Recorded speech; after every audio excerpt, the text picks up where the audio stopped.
Welcome to the Shootin' the Q podcast presented by Heath Riles Barbecue with tips, tricks, and an inside look at some of the top pitmasters in the game. Now here's your host, Heath Riles.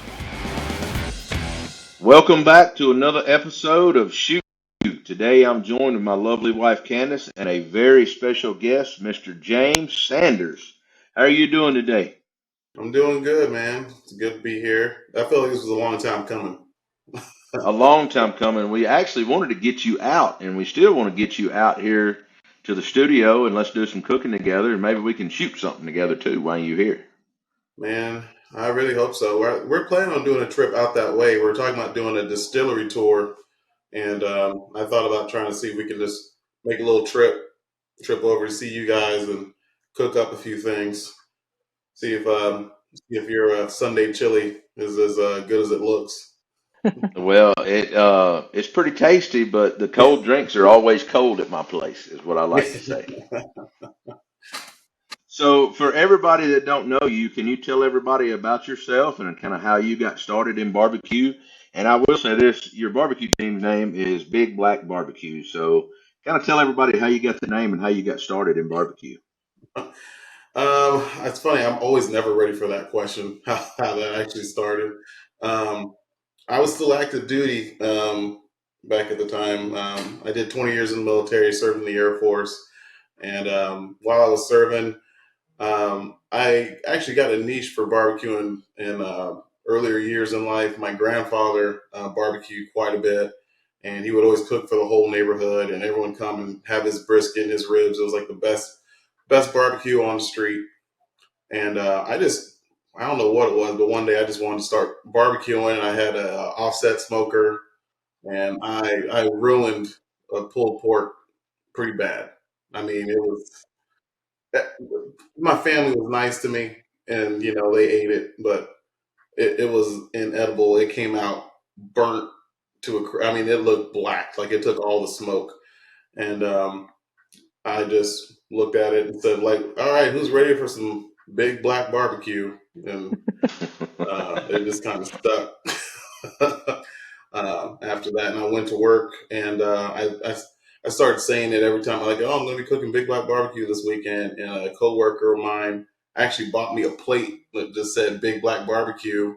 And I mean, it just kind of stuck after that. And made a social media page during COVID, because it might have been just before COVID, but I was doing a lot of hunting, shooting a lot of bows. I'm big into archery, and ran into your page. Not even your page. I think I just saw you on a YouTube video cooking ribs, and I was like, man, that's exactly how the internet's a crazy thing. Like, I've never met you before in my life. You do ribs the exact same way like how I cook them on that channel, and you built layers of seasoning on it that I ended up ordering 3 of your rubs, and next thing I know, I'm doing a joke video with all your rubs showing up at my door, and I mean, here we are I'm getting shout outs from Hoyt Archery and Savage Arms for rifles, and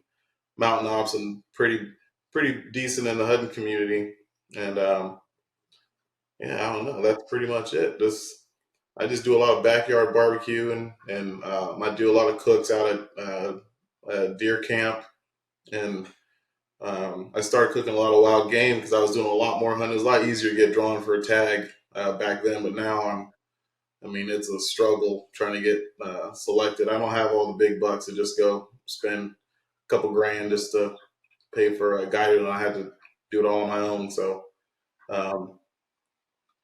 cook up ribs, cook up steak, trying to follow my grandfather's footsteps. I never got his brisket recipe. He took that to the grave. My uncle made the closest to his brisket, and I recorded him talking about it, and he taught that Texas twang, that Texas Cajun. I don't know if you ever heard that accent. I recorded him explain it to me, and the only word I can get out of it was Worcestershire. Everything else, because he had that, like, oh, you put those on there, and you put a little glow on there, and then You couldn't understand nothing. I've replayed it for so many people, and they're just like, I think he said Worcestershire. I'm like, yeah, he said that at some point. I don't know when he used Worcestershire. I'm guessing as a binder. I don't know, but yeah, my grandfather took that to the grave, and that's like the one thing when I do cook a brisket, I do I think of him and I try to do him justice. But I'm pretty hard on myself for a Texas brisket. So But did he cook it on a stick burner as well? yeah, he used a old drum. I don't even know if it's defined as a drum, but I guess you could call it a drum smoker. But I mean, it was this old Texas. I don't even know how they found this thing, but I mean, it cooks just like a drum. Has the fire all on the bottom. It's got some sticks and some hot coals down there, and had a tray set up to where he would have it sitting on there. And I don't know how he didn't mess that up, because it just sounds like, I mean, that's just years of him cooking on that thing to get that thing down. But it came out just great every time, and whole street would come and have his brisket. Well, I know that when How we go ahead.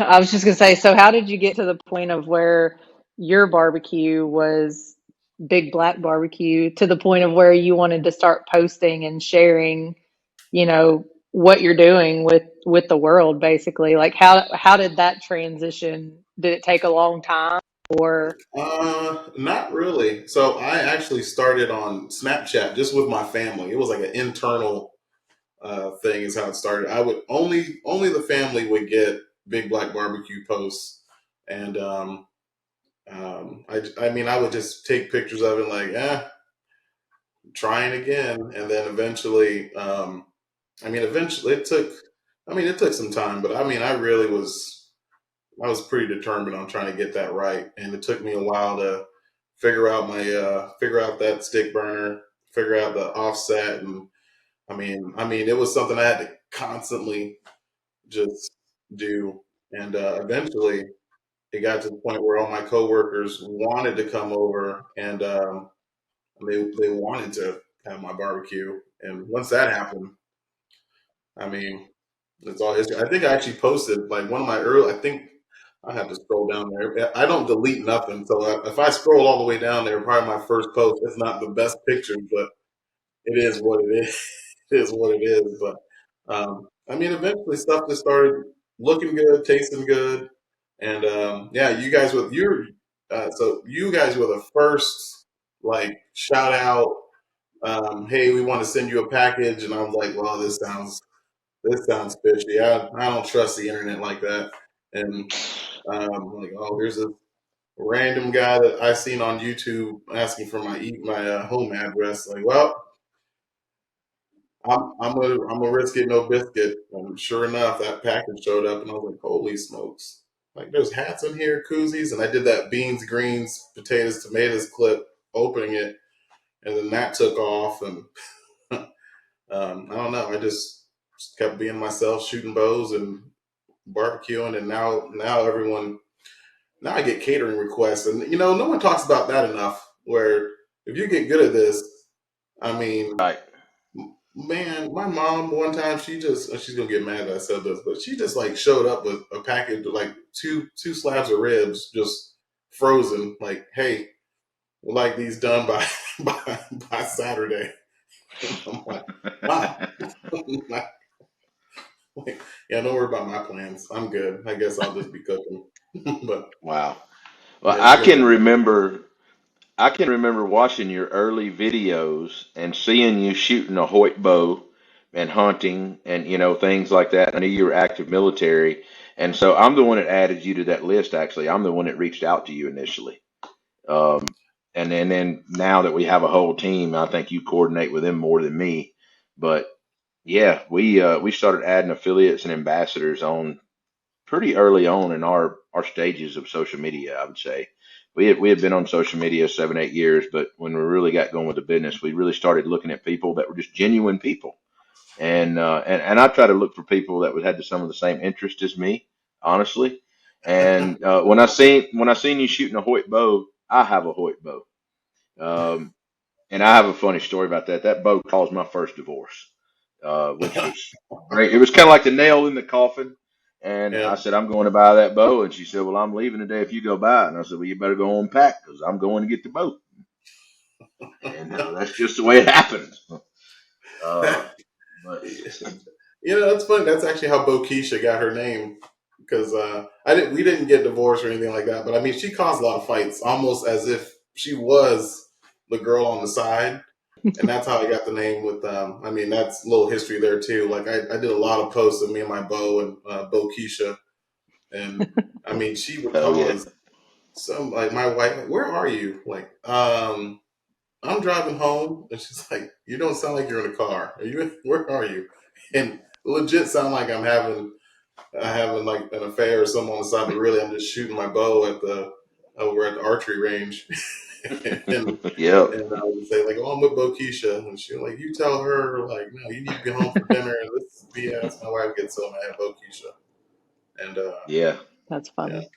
Well, talking about hunting and bows and all that brings me back to food. So, what is your favorite wild game to cook? Ooh, that's a tricky one. So of what I've shot, surprisingly, a lot of people are gonna. I don't know. Some people agree, disagree. Antelope is probably of the things that I've shot.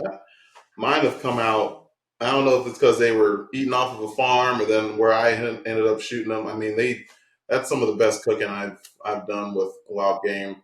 My family would say I had a buddy of mine that shot a caribou in Alaska, and his wife did not want a majority of the wild game, so he gave me a lot of the ground, and I had to get creative. And my wife swears that's like the best wild game she's ever had was caribou. But for me personally, I have to say antelope. I got one mounted back here behind me. That's the one I shot in New Mexico, um, and he was pretty tasty. I'd have to say antelope. Well, But I like doing the roasts. A lot of people. I mean, the back straps are great. They're definitely the best cook. But I mean, you give me a good ball roast and a like some foil tins that I can stick in the smoker and just have that braised down. Yeah, that, that comes out pretty good every time. so James, have you ever had any elk meat? Oh, elk is delicious. I mean, that's actually that's the one animal I've hunted elk. I want to say almost every year, give or take 1 or 2 years, but I have actually never gotten an elk myself. I've cooked other people's elk for them. I helped my buddy get his elk. Well, I helped him locate him last year. He had a hard time locating them. But I have struggled to fill that tag. But I keep doing archery only. I don't have a guide. I'm just by myself walking around the woods like a crazy person. Um, and Now that I've gone so many years trying to get one with a bow, I'm just determined just to get the first one with a bow. Now it's just kind of self punishment because I've had chances where I could have hunted one with a rifle out of state, but I've just been determined to get that first elk with bow Keisha. But Well, I've had elk meat. It is pretty superior. I'd have to say I think that would probably be right after caribou. Um, for us. But and I've um, never had any antelope, but the elk I've never harvested one myself either. But I've had the joy of eating probably 300 pounds of elk meat, right? Given to me over the years. I had a buddy that got like 800 pounds of elk meat, and it was really, really good for him. He yeah, cooked up a lot. it's they're good eating. A buddy of mine shot a moose last year. He shot one 2 years straight, and I questioned it because the first one he shot, I had to ask him. I'm like, "Hey man, how hard was it to pack this out? Because this guy's pretty gamey." And the Yeah. one he shot last year was much better. I think they took it out. They got it out pretty quickly. He had to he shot it in Canada. Um, his name's Zach. He's a good kid. He's dedicated hunter. I mean, they're hunting right now in Montana. So I mean, I've had the luxury of eating some of the elk that he shot, some of the moose that he shot, and they invite me out every once in a while. They have a farm out in Ohio, and that's actually where I shot my first deer. And I mean, I want to say my third, fourth deer too. I've taken quite a few deer off their property that they let me go hunt. Some whitetail, and I like whitetail over mule deer. That's just me, but I mean it just all comes down to what they're eating. An Ohio whitetail is eaten off a farm. That's going to taste better than the desert muley I shot eating sagebrush. But Yeah, yeah, that's right. I'm 800 pounds of elk, man. It's a lot of meat. Yeah, he butchered We that. had, Yeah, he did pretty good. well, actually, they killed two, and by the time everything was said and done, that's what he wound up with, and he had to go buy an extra freezer. But we lived off of that meat for a while. I bet. Yeah, I bet. I Uh, mean, and a lot of people. I mean, the steaks are great. The steaks are. I mean, don't skip on that ground. If you get that ground up, you can make some pretty great burgers out of that. Doesn't need much. that's Just right. add some fat because I mean it gets pretty lean. I like to add just a lot of beef tallow to ground wild game. But Hmm. Well, talking about barbecue, let's move on to some barbecue. We could talk about hunting probably all day long, we could. for sure. So, what is your favorite protein to cook barbecue wise? Ooh, my favorite protein.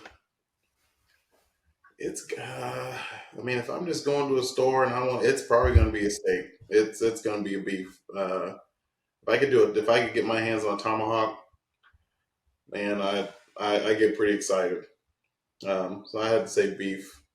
Um, though, if I ask other people what they want me to cook, it's always going to be pork. Everybody wants me to do pork ribs, either spare ribs or baby backs. But yeah, I had to say beef is probably my favorite protein.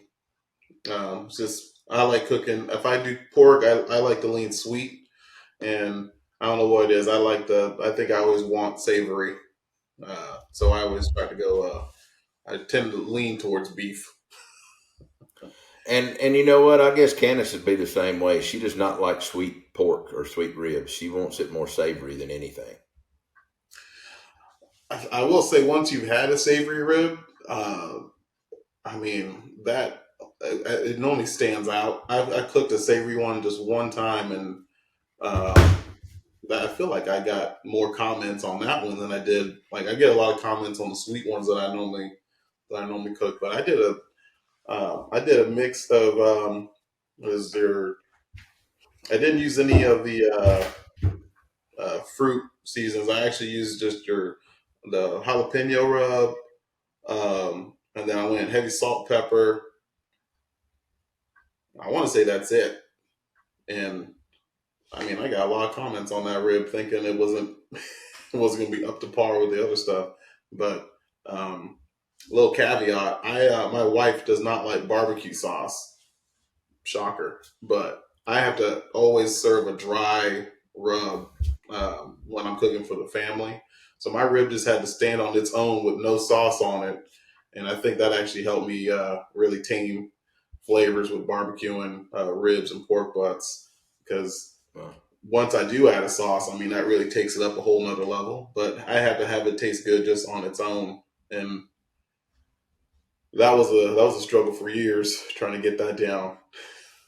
well, you should try the pecan rub with the garlic jalapeno. It finishes out really savory, especially if you don't get too heavy handed with it. Pecan on there. Yeah, the pecan, the simple citrus. That's another one. The comp rub now has got pecan in it and honey and hot rub and a few other things. So it turns out savory on its own with just that and garlic jalapeno and not using a sauce. All right. Yeah, I'll have to check that one out. I think I used the I remember what it was. It was actually the Cajun rub. Is I Yeah, think what I mixed on there. Yeah, So that would there's be some good too. apple paprika on there that made it red. But Wow. I didn't think about Well, mixing that pecan rub though. we eat it on a lot of salmon, believe it or not. Oh, really? Yes. I like that simple citrus on the same. I don't know. I like a citrusy. That's I haven't done the pecan on salmon yet. I eat that too, but for Candace, I mean, she's a straight up pecan. It doesn't matter if it's on the grill, in the oven, or what. She wants all pecan rub on her salmon. Pecan. I think my go-to is the honey rub. I just can't help it. Especially on ribs. It's always the last. I just like that color that it gives, that last coat. Yeah. Because the cherry or the well, you already have the competition rub was pretty much what I was making before, and I just got one thing that I can use. But I'll use the competition rub because of that deep red flavor, and that honey rub over the top of that just gives it that, just lightens it up just enough. That that's just my go. That's one of my go-to mixes on ribs. Because that cherry rub, I think I was using a mess out of that and honey for a long time. Wow. Almost all pork. But yeah, That's salmon. pretty good. I haven't done. I'll have to try that out. I haven't done pecan on salmon yet. I'll have to test that out. I personally like adding spicy honey to it now. That's me. Ooh, Uh, or the hot honey peach glaze that we come out with. I like, you may have heard me say this on other shows and stuff, that chipotle salsa, which is chipotle in adobo peppers, right? mm-hmm. It's already ground up into a salsa. So taking about 2 to 3 tablespoons of that and mixing it with the hot honey peach glaze, about a quarter to a half cup, and then basting that on the salmon is Ooh, really, really good. It's good on pork too, whether you want pork chops or chicken. I've had it on chicken, but pork chops or salmon, those are the catch me out. man, I'm gonna have to test that out. I've been messing around with chicken for a little bit, and I always mix it up. I'm gonna have to test that out though, 'cause I'm getting hungry thinking about it. That sounds good. For me, I don't know what it is. I like barbecue chicken, but I would much rather do like a lemon herb garlic chicken, like roasted I'm right chicken with there with you. vegetables.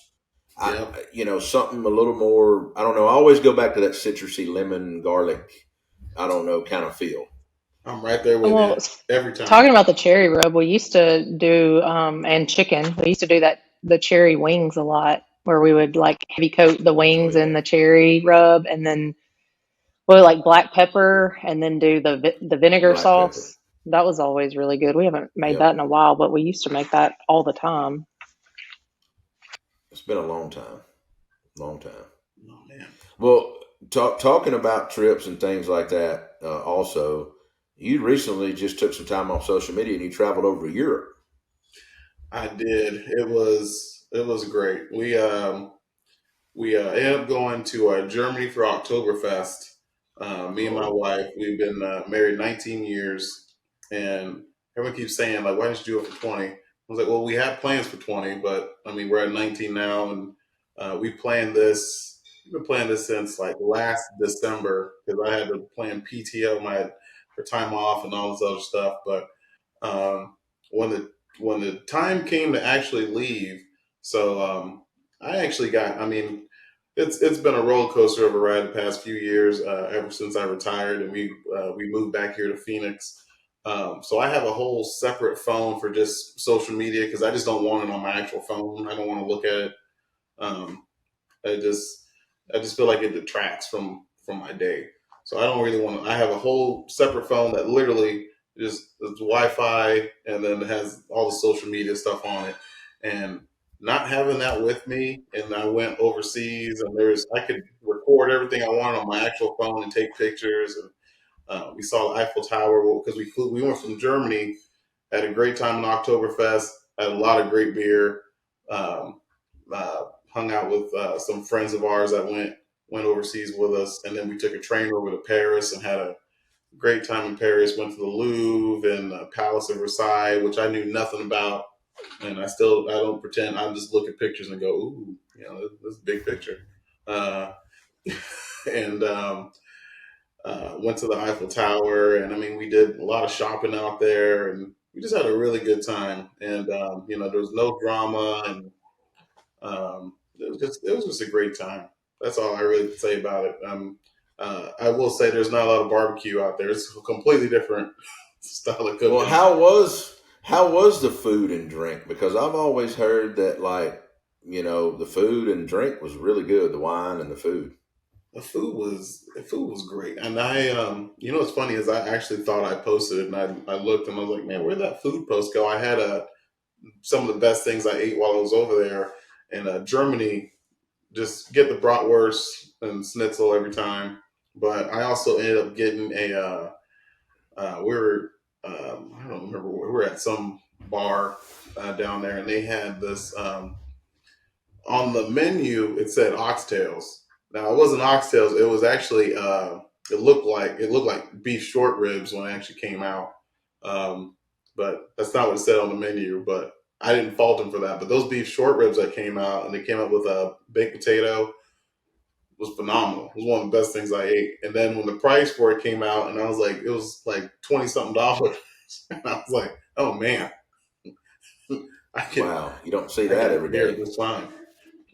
That was great. The steaks in Paris, because I ended up getting ribeye in a few different places. They had a really good sauce that I'm gonna probably replicate here. Uh, um, it's not gonna take long. I'm gonna get that sauce down. It was really good, like a green. It's a real popular restaurant. We had to wait 2 hours to get into this place. It's a steak and frites restaurant. Um, but the steak was really good. You could definitely tell they just pan sear everything, and a lot of butter, a lot of thyme, rosemary, and garlic. But they have that down to a science out there. Hmm. It was really good ribeye steaks that we had out there. Wife had some pizza. I mean, we ate really good. It sounds Food, like it. yeah. Well, talking about all that, you found some unique bourbon wine being overseas too, right? Oh, I did. Wife was not happy about about that either. We walked into a grocery store, and I mean, there's this huge liquor section down there, and I'm like, oh, it's probably all wine. And out the corner of my eye, I I saw some bourbon down there, and I was like, oh man, I wonder what bourbon they got down there. And I took this little escalator down there, and that got me to thinking that I was like, man, I've always heard that our stuff that's hard to find here could be a lot easier to find out there because it's just not something that they really have too much of a market for. And yeah, we end up walking a little ways after leaving that place to a liquor store that literally had all these allocated bottles just sitting there for MSRP that I guess they don't sell too much of. And I feel like I've never owned a Blanton straight from the barrel because I just refuse to pay 250, $300 for it. But I ended up getting that for, I mean, after it's all said and done, like 108 euro. And it normally sells for here. It normally sells here around a little over 200 bucks. So, to me, that was a win. I was pretty happy I with think I that. give, I think I give 99 for the last straight out of the barrel bottle that I bought. It was 99 here. Man, see, I that'd be think that's great. right. Yeah, I've seen it here for, I mean, we got quite a markup here in Phoenix. So, Well, there is here It's a too. markup here, but you got to know, you have to know people and where to get it at. And I'm not going to say that I hadn't overpaid for some bottles that I wanted because I have. And I know Candace has bought me a few bottles that she probably shouldn't have, More uh, than a few. but they were great gifts. But it's it's getting a lot more plentiful now, especially some of the Wellers and Blantons and things like that. They've upped their allocation this year, and so we're seeing a lot more of it hit the streets now than what yeah, was. here we're getting flooded with E.H. Taylor small batch here.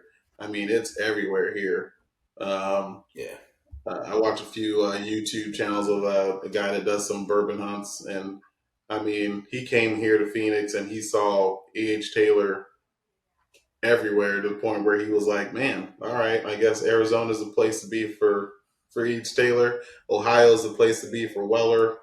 But it does seem like it's popping up. I thought Buffalo Trace had an issue with the flood, So I think some stuff is a little delayed this year, but they've definitely, the bourbon scene is a whole nother crazy wild animal that, I mean, it just, my wife was like, of course you got into hunting, now you're into bourbon hunting. And like she's like, I can't keep Well, up. well, barbecue and bourbon and hunting all go together. Very, very. It's just like the sky goes together. It's It goes it's together. it's a whole thing. So Yeah. what are some of your go-to bourbons, like just a daily drinker that you would go to? Ooh, a daily drinker. Oh man, oof. That's that's a fun one. You got to have some type of Um, favorite, right? I have too many favorites because the problem is like now that I've gotten bottles that were hard to get, and it's like I mean I blew through a bottle of Bowman, the single barrel. Like that was just a good go-to pour. And I didn't know too much about it. I didn't know it was like going to be that hard to get after after I finished off a bottle. And then the first bottle that was for me actually Midnight Winter's Dram from High West. That was probably the first bottle that I truly fell in love with because I had it at a bar in Vegas and I didn't even know what. That's the first bottle. I didn't know what bourbon hunting was. I didn't know there was a whole. Three. I didn't know there was a whole thing for it. I think I Didn't have even three of know. those.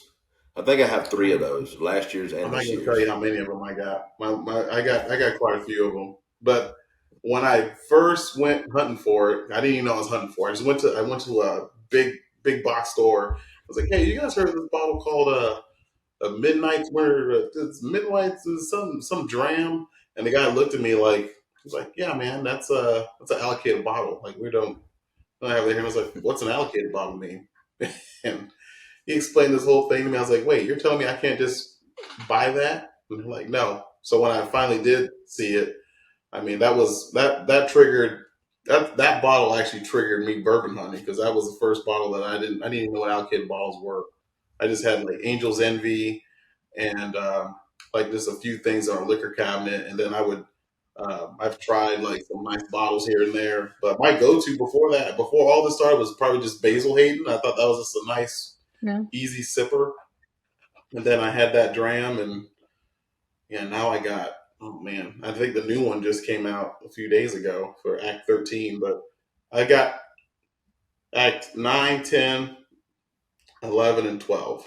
But Act Oh, wow. 9, I ended up getting lucky. This lady was, I literally was talking about, I was looking for that bottle, and this lady was like, oh, I think I just have one sitting around. I'm never going to drink it.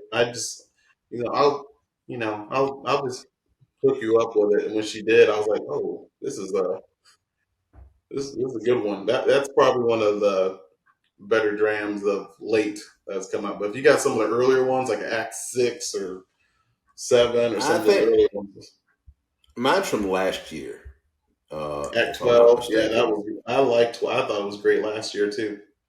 I didn't like that And the price jumped up, but it was good. yeah, and also I have you had Elmer T. Lee? Yep, got it sitting right back here. Yeah, I wound up buying four of those for $52.50 a bottle. I walked in a state allocated liquor store, and the old man was probably 80 years old, and I asked him, did he have anything? And he's like, yeah, I got it up on a thing. Get what you want. I mean, it was just crazy how it happened. Oh yeah, that was my first Elmer I got at Albertsons. I walked in and they had Eagle Rare, and I was like, oh man. And the lady was putting bottles away. I was like, you have to get anything else? And she said, well, I got two bottles of I don't know. Let me go grab it. You might like it. And it was Elmer and Blanton's. And I was like, Oh, wow. I'll take those. And yeah, I got my first Elmer. Yeah, I want to say it was $52 for that, and it was 59 or 69 for the Blantons, and that Eagle Rare was $39. I mean, that was a win. Of course, me walking through the Wow. door with three bottles of bourbon, my wife was like, "I thought you were just going to the grocery store. Like, how did you went to Albertsons? You came back with how? How?" I was like, "I got an Elmer." I mean, when I go, I usually buy 6, 8, 10 bottles at a lick. I mean, but that's how I find the bottles that I find. When I go, the guys go to, I mean, I got a bottle of this in the back, been saving it for you, but I'm spending $500 or $600 when I go in. And I don't go in, but maybe every 2 months, 3 months, I may stop in. It ain't like I'm in there every week. But I don't have the time. So when I made the relationship with these guys, and some of them email me and say, "Hey man, we're supposed to be getting in Weller tomorrow," or something like that, and I'll go by and I can find green label Weller a lot of times really easy. And I've got a couple full sets of Wellers, and I've got several other variations of E.H. Taylor, and I've got the Japanese Blantons and straight out of the barrel and the gold and several single barrels. It's a bunch. Oh yeah. See, I'm still. It's Weller, the green label. That's my my wife's favorite bottle. That's actually her favorite pour. Really? Yeah, she killed a bottle of it. She's like, all right, no more bourbon hunting. Like you're cut off. And then she killed a bottle of the green label. And I was like, I can't just. I have to I don't get that phone call like we're getting Weller in. I just got to get lucky. And That's right. Well, you found a few of them, but I have never got my hands on a Weller foolproof, and I'm still hunting for the white one. So I'm hunting for the blue and white labels. But I got lucky. That same lady that sold me the Act 9, she also hooked me up with the single barrel. She was like, "Oh, I got these Weller bottles. I'm not gonna drink those either." And she's like, "It was Weller green label 12 and the orange one." Oh, we can hear you. Yeah, we can hear you. Thank you. Ah, damn. But, This is going to be the best. This will be the best edited podcast ever. It is. But she hooked me up with all three of those bottles for like $150, and that's pretty good. That was a win in my book. So yeah, I have those three are the Wellers that I have, and I have an antique. So I got the red, the green, the orange, and the red, green, orange, and the 12-year, the black one. But yeah, the blue and white. Those are the two that keep me. I can probably get you a foolproof. The last white label, I've got a couple of those, and I've been drinking on one. The white label is probably my favorite. Out of all is it really? I'm going to say the white label is probably my favorite. And I'm like you, green label, I have several buddies that that's their daily drinkers. I think that's Tuffy Stone's daily drinker, and Bob. There's several others that really, really like green label. I had Bob and Mo in my office one day, and they drank a whole half gallon of green label and then started on a bottle of, I think, Blanton's, and about knocked it out. It happens. Have you by chance had the new, you talked about Eagle Rare. Have you had the new Eagle Rare 12? I haven't had it yet. I don't think it's hit Arizona yet. I'm still waiting for it, but I haven't had it yet. I'm looking forward to trying it though. So I got very lucky. I was in Chicago and walked in a little hole in the wall bar, and they had a good little bourbon selection, and we wound up sampling 12-year, and to me, it's probably one of the best bourbons that I've ever had. Man, it was really, really good, and knock on wood, I'm supposed to have a bottle delivered to me this weekend at the Jack. Well, you let me know. I mean, see, that's enough reason for me to. I think that's enough reason for me to fly out. I think that's a. Well, have you had any of the Pappies before? I've had the Pappies. A buddy of mine had this crazy wild story that someone showed up to the bar with it, a 23-year Pappy, and was sharing it, and then left the bottle at the bar. And my buddy, he left his number at the bar for the guy, like, "Hey, I took your bottle home. Like, I'm not going to drink it. Not going to do anything with it." And then the guy just says, like, "Yeah, man, congrats. Like, enjoy." Drink it. And so when I retired, my buddy, he same guy that gave me the plate for the Big Black Barbecue. His name's Nick. He let me have a pour of that, and I mean, that was oaky. But it was really good, really smooth. I was really happy with that. I have the George T. Stag from last year. That's probably my prize bottle. That's all I got. That's probably up there. But I don't own a Pappy. But I've had that one and I've had the 10-year. Both were really good. So when you talked about starting your bourbon hunting, for me, I wound up with a 10-year Pappy because I hauled some equipment for a guy to Las Vegas for the World Food Championships one time. And it was just one of the guys driving for us. I flew. But I said, sure, man, you can stick your tub and stuff in my trailer. It ain't no big deal to me. And the guy owned a liquor store at the time, and he brought me a bottle of 10-year for a gift. And I said, well, I'm putting this up. I'm not drinking it. I don't, I want to open it on a special occasion, right? And that kind of started my bourbon hunting kind of, I don't know, well, I've got a Pappy. Well, I'd like to see if I can get another one. Yeah. Well, then I wound up walking in a liquor store, and I asked a guy, I said, do you have any Pappy? And he laughed at me, and he said, yeah, I got 3 bottles, a 10, a 12, and a 15. He said, but I don't know if the owner is going to sell them. I said, well, can you text the owner and find out? Well, the owner said, yeah, he was going to sell them, but he didn't know what price. So I knew the girl that had a hair salon right beside this liquor store. And I called her, and she's a friend of my wife and all that. I introduced her and her husband. We met them in a bar one night, come to find out.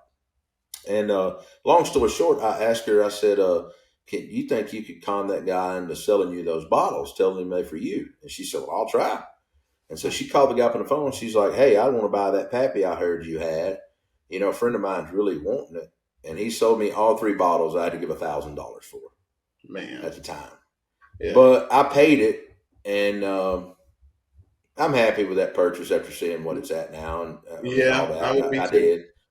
I mean, so a lot of people's going to go, I can't believe you paid that. But that was years ago, and I really wanted it. And now I wound up, I have a 20 and a 23 and a rye. So I have the full set. They're not all the same years. Man. But I will say I've had several. The 12 is probably the best drinker. But I asked everybody this that I've talked to lately, the Jefferson's Ocean Tropics. Have you had any of the Jefferson's Oceans? I bought that bottle for my best friend's wedding because he loves Jefferson's. I thought it was delicious. I enjoyed it a lot.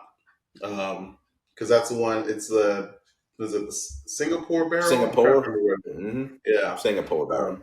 Yeah, I actually thought it was really good. We killed the bottle that night because I thought it was going to be something he'd keep. Luckily, I got him actually more celebratory bottle that I said, all right, don't open this with everybody because just I want you to remember, this is your actual anniversary gift. But I actually got that bottle for my best friend's wedding, and we just shared it around. I mean, that bottle was gone within, I think he only got 1 sip of it. Wow. Well, the reason I asked that when I led into it from Pappy, everybody that's had the Jefferson Tropics says it's better than most of the Pappies. Really? And I'll tell you this now, it beats the 10-year hands down. So there's no comparison. None. I believe that. None.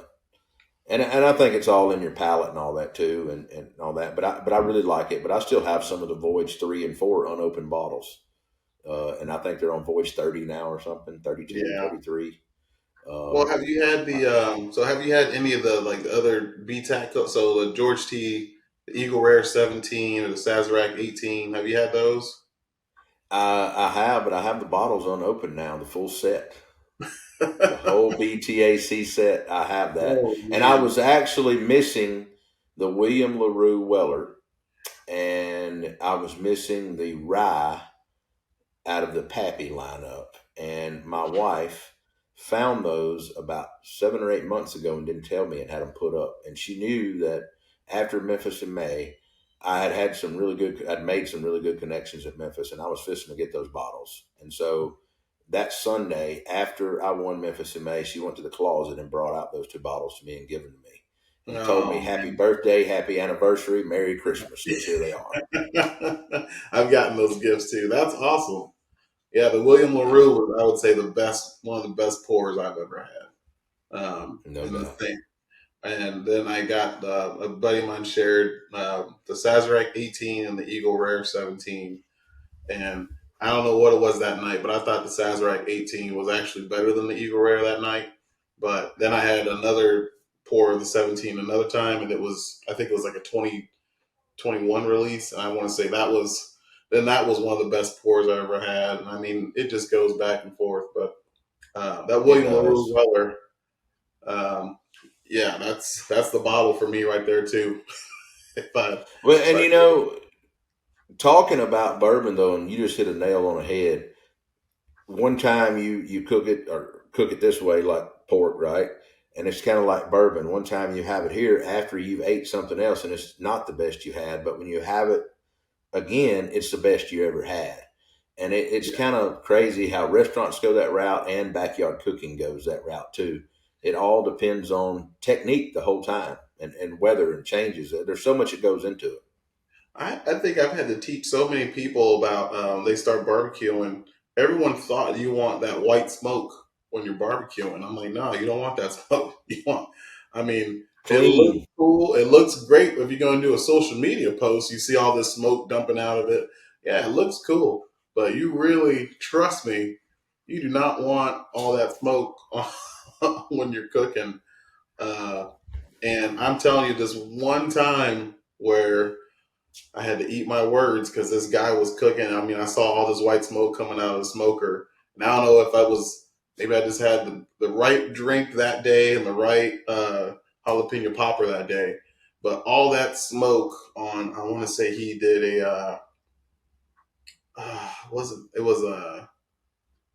man, I can't remember what it was that he made. I remember I was giving him crap for it though. He was smoking turkey legs. He was doing smoked turkey legs. And I was like, man, that's going to taste so bad. I don't know what you're doing, man. And wow. I don't know what he did that day, but it did taste really good. And I was like, well, I'll eat my words because I wasn't going to eat your food when I saw you cooking that. But you see a lot of people, I do from our area way back when I was a kid that used to cook with green hickory. And green hickory does that white smoke like that too. Yep. It don't never really settle out and run a clear smoke or a clean smoke. And we had a beer store at the county line, and the gentleman that owned it was his father-in-law. Would always every deer season he would cook barbecue in the parking lot because usually on opening weekend of deer season they process deer throughout deer season. So all the influx of deer coming in that day, they would sell barbecues to whoever's coming by getting beer and dropping off deers, and they skinned them and gutted them for you, and you didn't have to do nothing. You just carried it by there. They drug it out of the back of the truck with a winch. They had a skinning rack, and they had guys skinning all day and butchering, and they would go hang in the cooler for 3 or 4 days a week before they got ready to be processed and dry aged some. But that guy uses green hickory, and he would rub butts with nothing but salt, nothing else. And he would wrap those butts up after they got, I'm not just guessing, in temp 150, 160 degrees. And he would chop that pork up with a good chopper.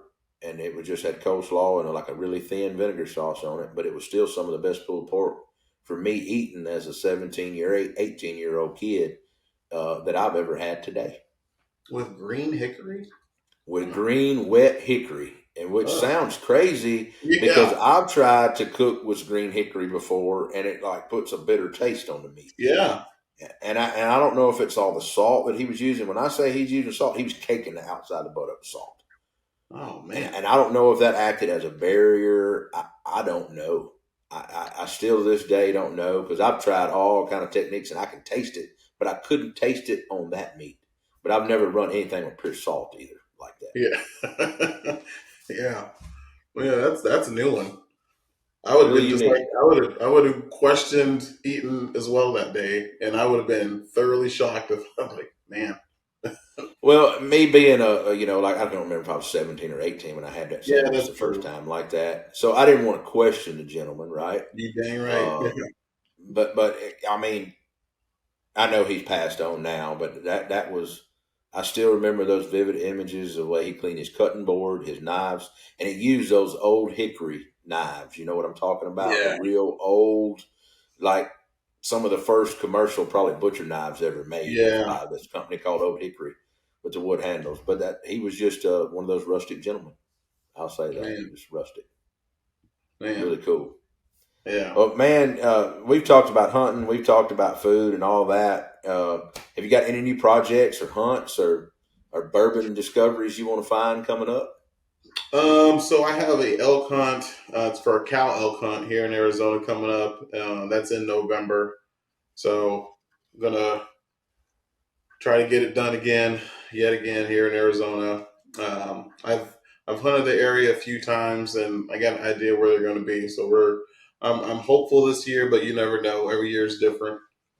Um, Bourbon hunts. I'm looking for that Eagle Rare, but the Penelope. I'm a big fan of Penelope, and they don't. It's funny. I'm not sponsored by any like liquor company. I don't really get anything from any liquor company, but you would think Me with either. as much Penelope as I've bought that, you know, I I am, but I'm really not. I actually just enjoy a lot of their pours, and they're easier to find for the most part, and it's just I don't know, just good bourbon. So I know they have a few bottles that are coming out. There's like a Founders and a Omega and a Hmm. single barrel, something like that they're releasing that should be hitting in Arizona soon. So I'm going to be looking for those and probably sharing those posts. And I'm actually going to start posting more of pairing bourbon with barbecue. I've already recorded a few different recordings for it. I just need to get on it and start to post more of that stuff. Instagram does not like my hunting posts or anything with a rifle and then rolling into anything. I mean, once I do a rifle post for Savage or something like that, Instagram is just not a fan of. My viewers get locked down. My my account's been locked a few times, and then I got to reach out to. I cook for Blackstone now. I think when we started, I was with Traeger. I'm with Blackstone now, and I normally shoot them a message like, "Hey, if you message me, so I'm not going to see it because I'm locked out for 24 hours because apparently showing my rifle got me kicked out because I showed a rifle and then bourbon. Um, so I had to I don't have that get that. other account I made just so I can get in, in period. Um, so that's why I made the Big Black Barbecue and Bourbon page just so I could at least get into Instagram. Um, Yeah. 'Cause, that was a real problem. But yeah, back to your question. That's the main hunt I got coming up. There's going to be over the counter deer tag that I normally put in for in December. And then I'm also hoping to make it back out to Ohio, but we just got back from Paris, so I'm not looking forward to getting back on a plane. But we've talked about me going back to Ohio and trying to shoot another whitetail and have some meat to barbecue for 2026. So um, that's pretty much the plan for that. But bourbon, I'm always looking for It's like stag. me. I'm Your always stag looking. just came out. Yeah. If Yeah. I mean, with how bourbon drops throughout the year, it's kind of hard, especially in the fall and winter, because don't get me wrong. I drink a little bourbon in the spring and but not in the summer. Right? I don't drink a lot of brown liquor in the summer. So, but now it gets starting to get cool outside for us here. It's bourbon hunting time. Yep. All the things are dropping and trying to find the new bottles and try the new stuff. It's Yeah. part of it. It's conversational pieces. It's all in the same season. My wife hates that because it's bourbon season, hunting season, barbecuing season. Like we got Thanksgiving and the holidays coming up, and all the cooks are coming Hmm. up. I do have this Weller. That's the Weller cigar tray. My Yeah, wife is she likes sitting out by the fire in the winter and just smoking a cigar. So I mean, 'tis the season. that's it's right. Tis the it's same. always the fall. But I started drinking only once.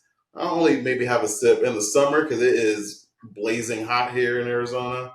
I started doing that whiskey Wednesday and then just walking out to the car and uh, seeing what the temperature is in the truck and then pouring myself something.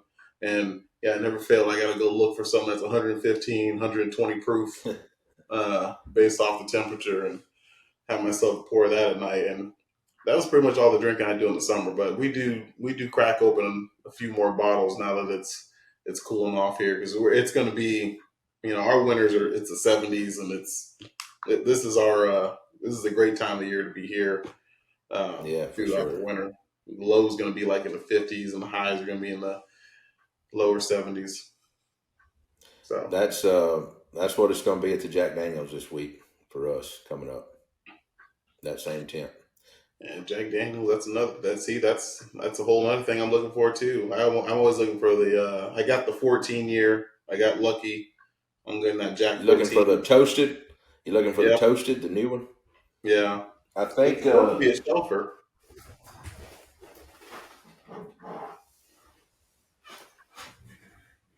That's it. That's it right there. I just had 2 bottles show up at my office last week mysteriously. So Yeah, it's definitely good to know people in the world sometimes, James. Right? It really is. So I'll see if I can't get my hands on one of these for you. Yeah, I mean, I might get lucky and find one of those. They're supposed to be easier to find, but if you get your hands on another Weller, you get a foolproof. You let me know. I've been looking. I'll see if I can. I'll just make a text message when we get off this podcast and see if I can't come up with that for you. It might even be a barrel pick foolproof. Oh yeah, that'd be even better. Yeah, I've been looking for that bottle for a long time, but. Yeah, I got a few cooks coming up with Blackstone. Blackstone came out with their smoker this past year, and I love that you were talking. I think it's one of the shorts you came out with cooking on the pellet versus stick burner, because I've been getting a few people asking me because Blackstone came out with they have 2 pellet smokers. They got the griddle and the smoker in one, and then they got the pellet smoker all by itself.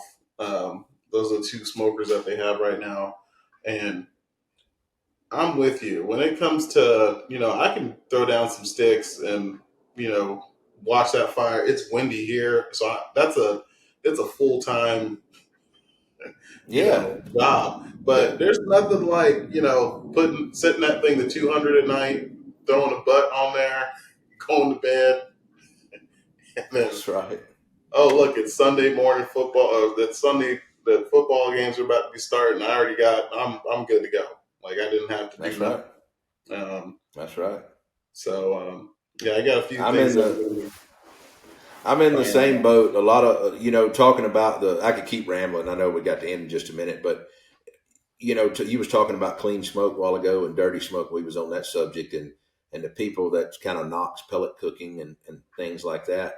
Well, and they say it's no smoke. Well, how come you're getting smoke in there?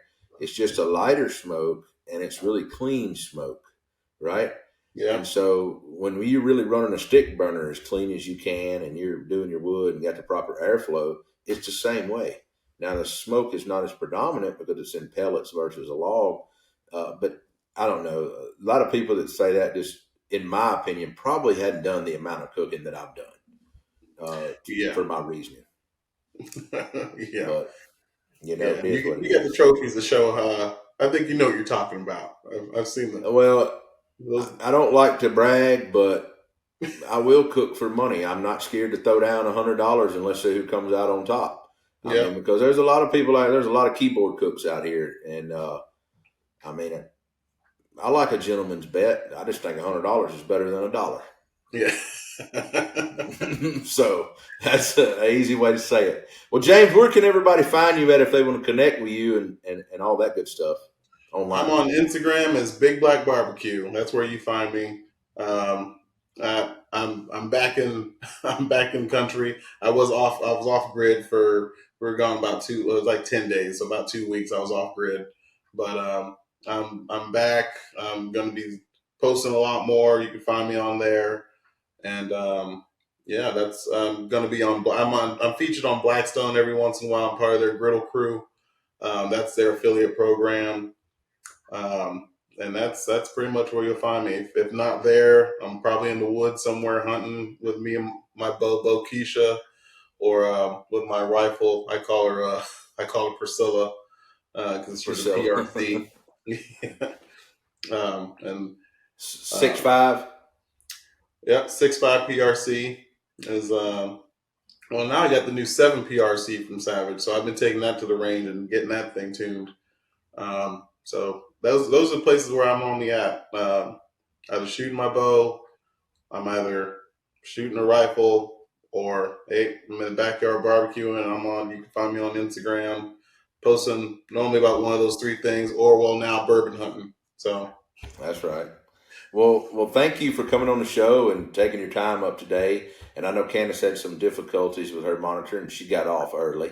But maybe we'll get that figured out after this recording, and where we can all have a good, clean, clear, crisp recording after that.